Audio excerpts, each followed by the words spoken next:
The next speaker is Mr. Briora for 1 minute. Oui, mesdames et messieurs, le pacte de stabilité et de croissance est un véritable échec et devrait être renommé pacte d'instabilité et de décroissance. Instabilité car il a pour effet, par les politiques d'austérité mises en œuvre, d'aggraver l'endettement des États membres qu'il est pourtant censé combattre. Décroissance car il asphyxie l'économie des États membres, empêchant ainsi toute reprise de l'activité économique. C'est pourquoi les recommandations sur la transparence dans l'application du pacte de stabilité n'y changeront strictement rien. L'exemple de la Grèce nous l'a montré. Celui-ci est vicié dans son principe car il repose sur deux postulats erronés.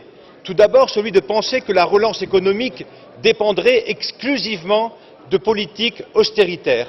Ensuite, celui de croire que ces politiques pourraient être appliquées de manière indistincte aux 28 États membres.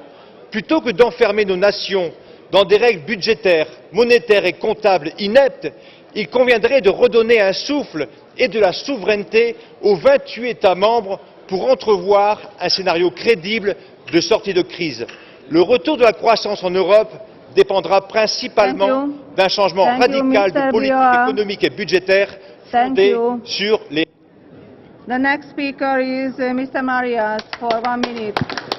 Κυρία Πρόεδρε, το ΕΚΟΦΗΝ εφαρμόζει το Σύμφωνο Σταθερότητας και Ανάπτυξης με 2 μέτρα και 2 σταθμά.